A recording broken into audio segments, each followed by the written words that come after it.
Hitchhiking is all good if you meet normal folks who just want your help, or if you want to help anyone. Unfortunately for everyone, the same can't be said. In these hitchhiking stories, some may have survived, but barely. After reading the stories, you will think twice before picking up a stranger. Story number 1, Never Ever Pick Up a Hitchhiker. From Redditor The Best Jeans. So this was told to me by an old family friend, Nikki, numerous times as a kid growing up, as one of those life advice stories to keep in mind through the years. And to her credit, I have never forgotten it.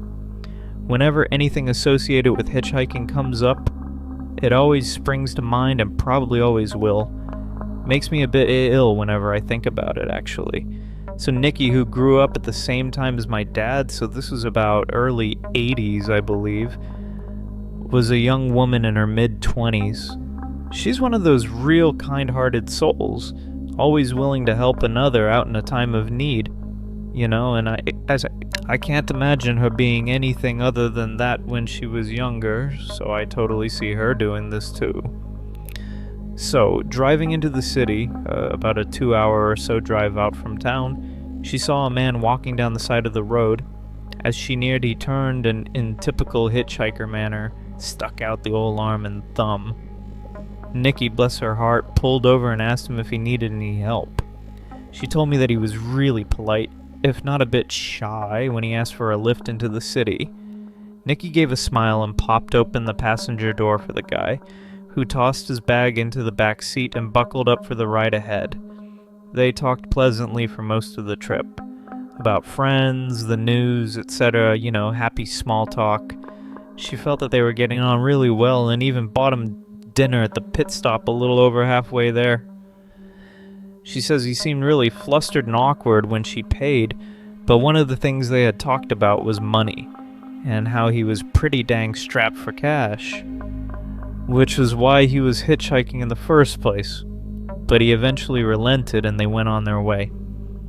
As soon as they got into the city, he thanked her profusely for the ride and the food, and asked to be dropped off once they hit downtown. Before getting out, he asked for Nikki's phone number so he could contact her someday and catch up. Thrilled at the prospect of knowing how her new friend was faring, Nikki wrote it down for him and drove off with the warm feeling of a good deed done. Now, I'm sorry if you were expecting something creepy to have happened by now, but I think this is what freaked me out so much as a kid. How nice everything seemed to have worked out. Nikki gets this crease in her forehead and a funny look in her eye when she tells me the next part. How a week later she got a phone call from her driving buddy. He didn't let her get a word in edgewise after hello, and told her that she should thank God that she was raised so nice, because when he first got in her car he was planning on raping and murdering her once they got to that pit stop. That he was going to steal that car and dump her body in a ditch further down the road and go on his merry way. But after she talked with him so kindly and treated him to dinner with a smile on her face, he couldn't bring himself to do it. He didn't think that he could live with himself after doing that to such a nice lady. And to please, Nikki, please never, ever pick up another hitchhiker. Then he hung up the phone. Nikki never got a call from him again. When she tried redialing the number, she got a payphone. And so, Mr. Hitchhiker, I know I'm never going to meet you, because I'm going to listen to the advice you gave your driving buddy and never, ever pick up a hitchhiker. Story number 2. The ride got pretty uncomfortable as we went along. From Redditor/uJola. The story took place 2 years ago. I was on my second week backpacking through Austria, and I reached a point where I was too exhausted to walk any longer. It was an unusually hot day. I had blisters all over my feet and I was ready to call it quits. I was in the middle of nowhere and decided to thumb a lift to the nearest train station. But I was out of luck. I stood there for what felt like hours, and no car would pick me up. I don't blame them. I spent 2 weeks sleeping in the woods, my clothes were dirty, and I probably looked like a maniac. When finally a truck pulled up, It didn't hesitate to hop inside because I was so thankful to be able to sit down and rest my feet for a while. I asked the driver if he could drop me at the nearest station so that I could catch a train to Vienna, but he told me that he was heading back there anyway, and that he could take me there as long as I didn't mind him making a stopover to load the truck. I didn't, so we drove along. We made some small talk, and he seemed to be very polite. It was a pretty enjoyable ride, until we reached the first stop.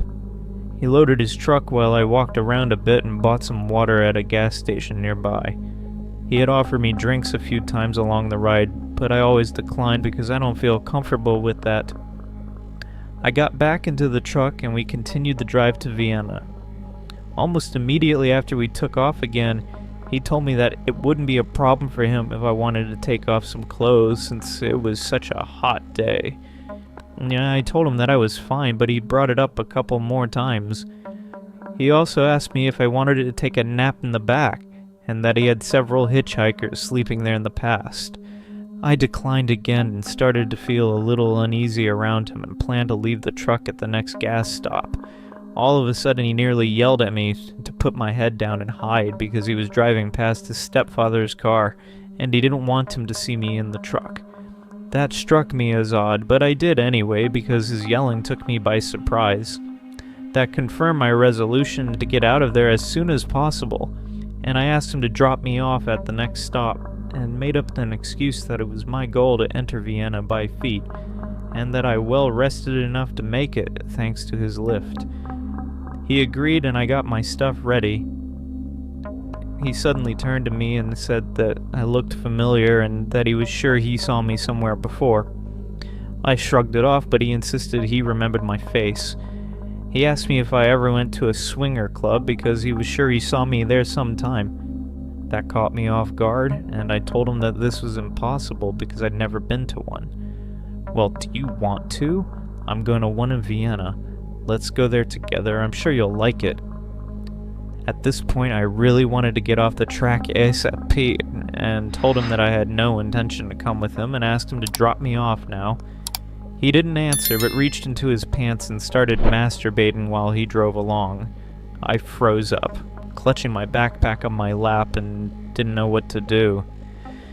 I kept thinking that I'd jump off as soon as he stopped somewhere and tried to ignore what he was doing there since he didn't respond to my plea to let me out. A gas station was coming up and he stopped what he was doing and asked if we should take a shower together. I figured that there would be people around and that it would make it easier to get rid of him, so I told him sure, why not. He pulled up, and as soon as he stopped, I yanked open the door and run across the parking area of the gas station, hoping that he wouldn't come after me. He didn't, so I just kept running until the station was out of sight, and I reached a busy street. Only after my heart stopped racing and I caught my breath, I realized that I left my shoes at the truck. I walked the last few kilometers bare feet and kept a lookout for the truck until I reached Vienna. Story number 3. He looked like a long-haired Hitler from Redditor Raccoon Yeti Kiwi. I didn't pick him up myself, but it was with my father who was driving. We got him during the rain. He had long hair that covered his eyes and he was carrying an axe. He looked oddly like a long-haired Hitler, and he had dark hair and mustache. He was extremely polite, and we dropped him off where he needed to go with no problems. I'd like to think he was a very polite murderer. She did that all the time and just to see how people reacted. Picked up immigrants with no documents. I stopped around sunset when I saw someone at the side of the interstate on the way to Phoenix from Tucson. As soon as I stopped, he and 3 more people got into the car.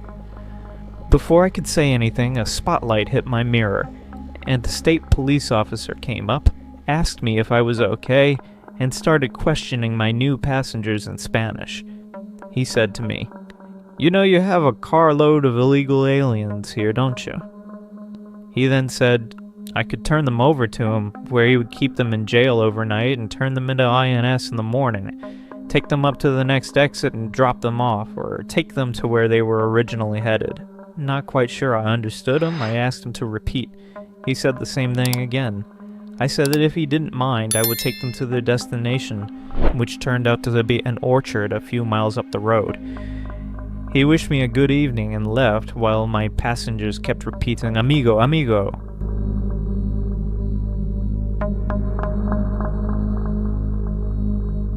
Story number 4. My dad picked up a murderer. From Redditor/u/a brutal cow.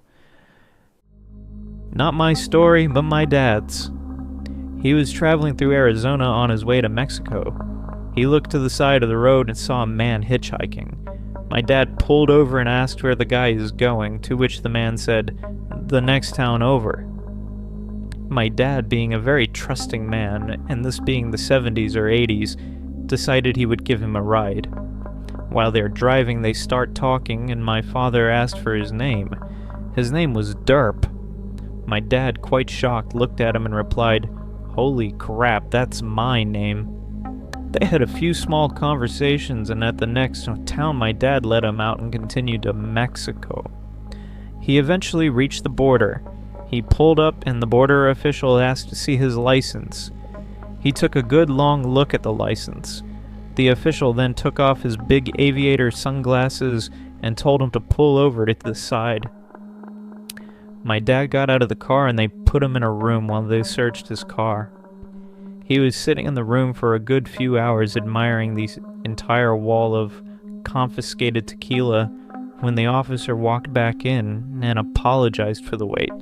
My dad asked what the reason was, and the officer replied, "There's a warrant out for the arrest of Derp." Once again dazed, my dad asked, "What for?" The officer replied, "Murder." My dad damn near crapped his pants.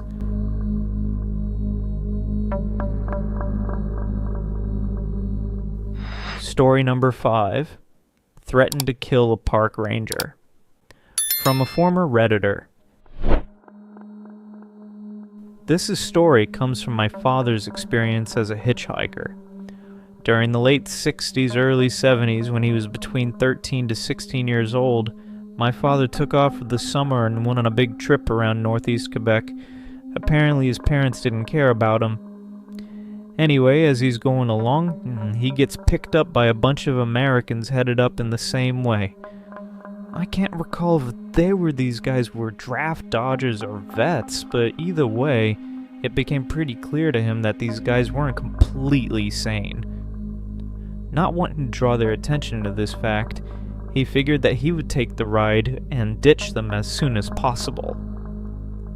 That first night, they end up in some sort of RV/campground. While setting up their stuff, one of the rangers comes over and starts giving them trouble. Either they hadn't paid their fees or didn't want to pay or whatever. After a little while, the ranger leaves and the Americans are really bothered by this guy. Rather than address the issue, they start putting together a plan to off this guy. They'd apparently brought some rifles across the border and thought it would be easier to kill the ranger than be hassled about fees. My dad is generally a calm guy, but when he realized what was going on and that these guys would not be talked out of it, he was thinking, what am I getting myself into? The next time the ranger comes back, my dad approaches him right away, tells him that he's gotta go. I'm not sure if he paid the guy or just warned him, but either way, the ranger left and didn't come back. The craziest part of the story, in my opinion, is that I think he stayed with the guys for a few more days. Rather than piece the heck out like most people would do, they kept him on with them. Probably saved a ranger's life and saved himself from a much worse fate. If you want many more scary and interesting stories that have ever happened, then subscribe to the channel to always be aware of the release of new stories. And don't forget to like the video and write your opinion about the video below.